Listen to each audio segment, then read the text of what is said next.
sliding on hard courts. Is it important to have? If you're going to be a great player, do you need to slide on hard courts? Well, let's take a look at this point real quick. I'm the one serving. Silas is the one returning.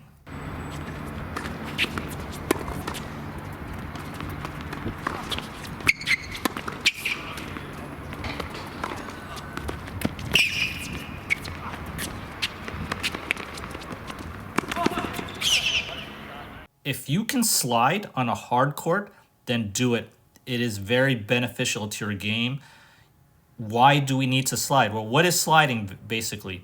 It's putting on the brakes, right?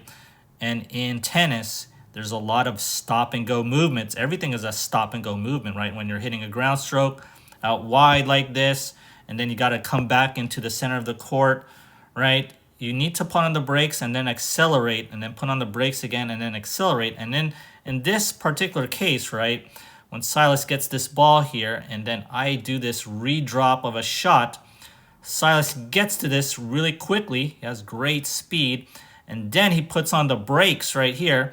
And if you heard it right, that squeaking noise right here, he put on the brakes right before he hit the net. And technically this point is still going, right? So if he actually hit the net, then he would lose that point. And, you know, it wouldn't matter how good he got to that ball, right? But he put on the brakes very well, and he stopped himself just a couple inches before hitting the net there. So sliding is important in this particular point, and sliding is very much important in almost every shot that you get out wide, or just, you know, traveling to these drop shots, retrieving these drop shots, right?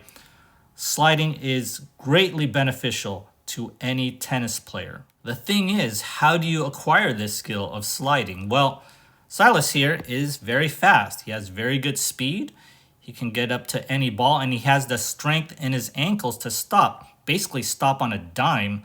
You know, I don't have that ability. I don't have that kind of speed, and I don't have that kind of strength. So if I try to slide on a hard court, I would literally break my ankles and just go to the hospital, and I wouldn't be able to play tennis again. And that's very, very bad for me, obviously.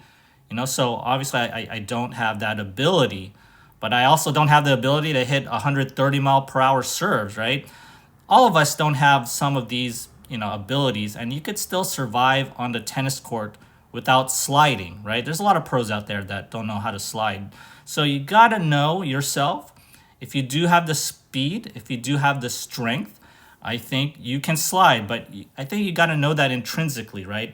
And I don't think this is something where a tennis coach can just outright teach a beginner or even advanced player how to slide. I think the player just needs to know themselves if they can do it. They could practice it, right?